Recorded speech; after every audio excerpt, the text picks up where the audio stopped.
Are you listening to Amazing Radio? This is Amazing Afternoons. Delighted to say that Dave McCabe from the Zutons is on the line with me right now. Dave, how are you today? I'm good. Hello. Hello. Yes. I think we find yourself in a good place from what I can gather, Dave, from your recent interviews and bits on social media and mainstream media. Would you say you're in a good place? Yeah, I'm in a great place. I'm present. Does that make sense? It does make sense. You're Uh, conscious. You're conscious of being I don't conscious, which like is what. good. No, yeah, I'm present. I've been doing loads of gigs. I've been enjoying the been enjoying just being myself really, which is nice. A nice feeling. Yeah. Um, we'll get into a few things I want to ask you about, but we can't not mention that this is the first new music in 16 years for the Zutons. And I guess in that time, a lot of stuff has happened to the people in the Zutons, including yourself. Has that made you Yeah. cherish the Zutons even more than you did originally? Yeah, because and it's made me realise just how much the band is. There's a lot of love for the band, and we've got a lot of love for each other. So I think, and we could all be gone tomorrow. I've realised that as well. So it's kind of like it's good to take, appreciate what you've got in life and just not take anything for granted and be thankful. You know what I mean? I know that sounds like boring, but it's just so true because what boring for me was just acting like a child all the time for the last 16 years. Do you know what I mean? And not realizing the gift you've got as a band. And I tried to get other bands going, but they just weren't as direct as the Zutons, and they didn't work out. And it was largely down to my behaviour and other people's behaviour and whatever reason it was. The bands were good musicians, good songs, but it was with the Zutons, that's where I fit, and that's where I can communicate what it is I'm trying to say Yeah, I think, in the best possible way. Really. yeah, because you have been a constant, even though the Zutons haven't. Your music certainly has, and it just feels like the perfect vehicle for you as a songwriter. The Zutons. This new stuff as well, Dave. It's so immediate, and it's as if the Zutons have never been away because your music has outlasted the hiatus, if you like, because it's so good. And you've kind of answered back straight Yeah, away. You've picked up where you left off, kind of thing. yeah, yeah. Don't. That's nice. Sorry, that's nice to hear. It's been like I say, it's been received so well, more than I ever hoped, really, or could have hoped for. So, at the moment, it's just sinking in. Really, it's not like I'm still worried about what we're going to do next. That's kind of where my head is with it, but that in a good way. I'm excited about it. I'm not like, oh, because it got to a point last time where we were like, we just weren't really. Oh, you know what? I don't want to talk about all that. Let's talk about. Yeah, it's good. It's really good. I mean, if you're saying it's immediate, then Then it's a job done, isn't it? Yeah, and it's not just me saying it. I told some people in the last 24 hours that I was going to be jumping on the call to speak to you, Dave. One of whom is my age, mid-30s, and was like, "Oh, great, nice to hear the Zutons are back and making new music." Another person younger than me in the office was like, "Oh, I think I know them." Played some of the hits, and they're like, "Of course I know the Zutons." Played them both the Yeah. new song. Played them both the new song, Dave, and they were like, "This is brilliant. This is brilliant." Well, So that's a good example of how the we. music's connecting. I think we always stood out like a sore thumb, even back in the noughties, like because you get. I mean, Radio X play our single, but they play a lot of songs like the Kaiser Chiefs and the Editors and a lot of bands like that, and they kind of have a certain sound about them. And we used to, before we took our song there, we thought like, why don't they ever play the Zoo songs? We would, and it was like, because you just don't fit.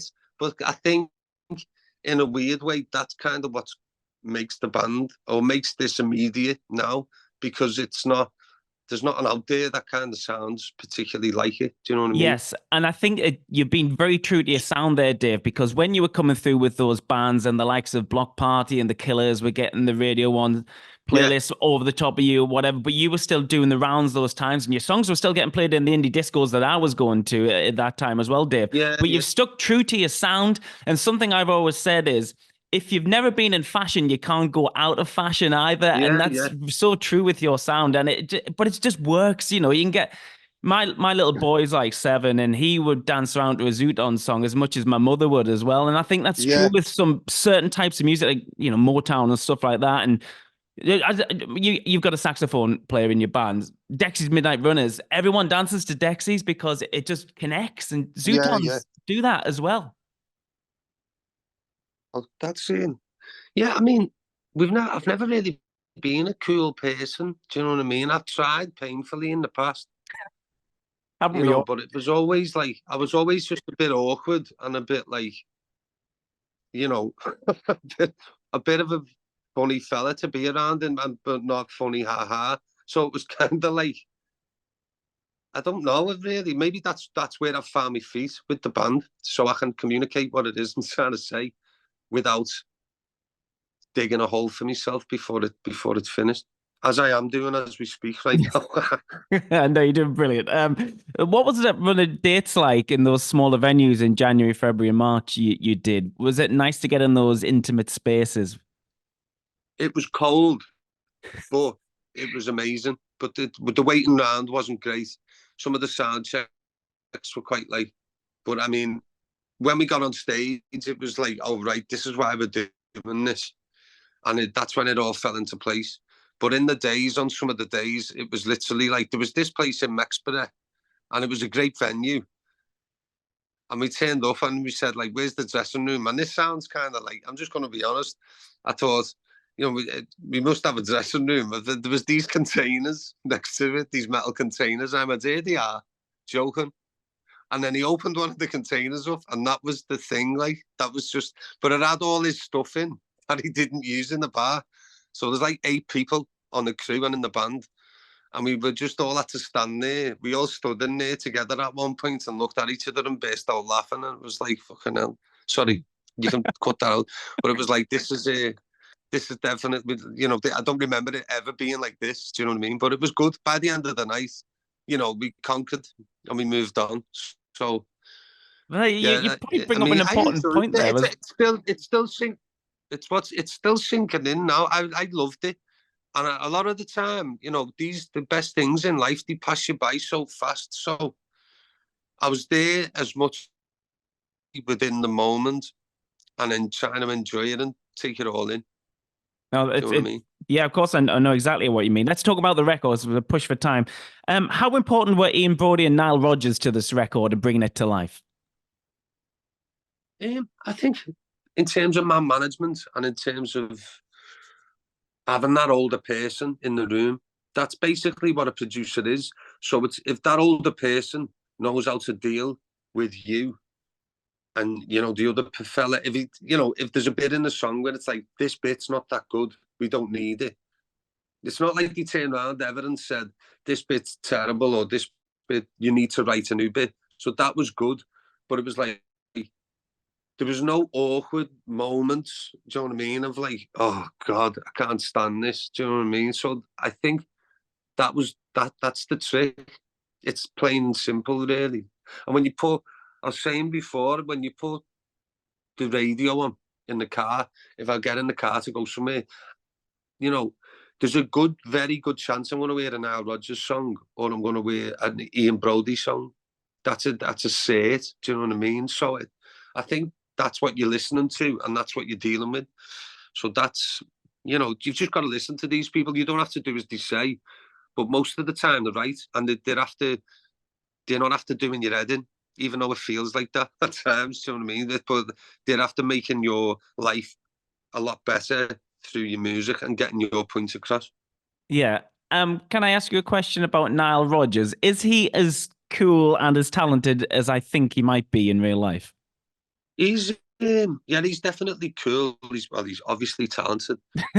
He's it took when we first went in, it took us about a week to just stop talking because we were just gabbing Just for asking him about about literally his about three or asking him four about his days. career, kind of thing.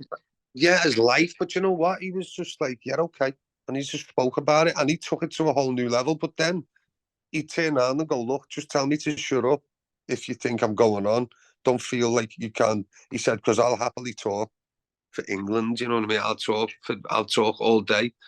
But he was so kind. He was so nice. He was like, he was. I'm glad it happened, and I'm looking back. You know, things have worked out really well, and I'm just glad to have. I'm glad to have walked the path with him, and Ian is just like a mate anyway. Do you know what I mean? I speak to Ian every day. No, well, not every day, but I speak to him a lot, and that's always going to be there. That friendship. But it is. But we're lucky. Do you know what I mean? Zutons are a lucky band to have them people on board. But at the same time, it makes you realise how gifted you are as a band because they're world class. So if they want to work with you, you must be doing something right.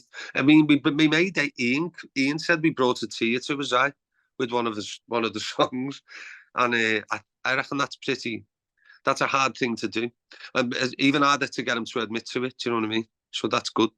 No, of course he's an absolute legend and a true craftsman of, like you say, radio singles. Which really stand Yeah, the test of time. Which you've got already, and this new record, Dave, has got some on there. I've had a sneak peek, listen to the record. It's absolute knockout. This it's immediate in places. thanks, It's thanks, Frankie. That but means a lot. it's got a great range on it as well because you said Ian Brody there was brought to tears. I feel like it's carrying the lives of the Zutons over the last 16 years in an album. It's there, it's Yeah, yeah. documented there as well, but you're showing off what you can do as well as songwriters and musicians. I think it's a really, really great piece of work you should be proud of. Thank you. I mean, I am proud. I am proud. I'm still in it. Do you know what I mean? I Yeah. think it's when you get up and I don't know what it is about British people, and I'm very, very much on this thing. It's someone gives you the compliment. I find it like awkward, and I find it hard to take. I'm waiting for the punchline almost. Do you know what I mean? Because maybe that's Liverpool. Because there's so many people who want to make fun of you in the nicest possible way, but kind of does your head in as well at the same time. So if I'm coming across like, it's just because I'm British and they love losers. They don't like winners. So when you're winning, where am I going with this? Where am I going? It's all right. It's No, all right, Dave. yeah, I'm moving to Australia. I want to get a barbecue. No, it's all good what you're saying, and it's nice to hear. I'll probably when I get off the phone in a minute. This is what happens in an hour. I'll think, do you know what? I should have made more effort with him, and I'll sit there and beat myself up about it for like 5 minutes. Do you know what I mean? No, It's you stupid. don't have. It's not stupid at all. You're about to go out on the UK tour proper from the 12th of April as well. You must be looking forward to getting back out on the road and having a dressing room this time round. Yeah, having some heat. No, yeah, I can't wait. I can't wait. It's one of them things. It's like I've missed it so much, and there's something about playing with Abby and Sean and the band, the Jay, Neil and Tim on stage. There's this feeling that I've never had it anywhere else, and it's magical. Do you know what I mean? And I can't thank the Lord enough for letting it happen to me. I No, pointed up, then you missed that bit. no, I saw that. I saw that. I saw that. Yeah. No, okay. Dave, thank you so much. Thanks so much for joining us this afternoon here on Amazing Radio. I know you've got lots of more of these things to do as the record comes out on the 26th of April, but it's genuinely a pleasure to speak to you. You're a Yeah, proper thank legend, you. and all the Nice best one, with the mate. album. You've made a brilliant record. You should be proud of it. And I'll speak to you soon. Thank you very much, Frankie. Hopefully I'll get to speak to you again. Defo, mate. Thanks very much, mate. I'll speak to No you soon. worries.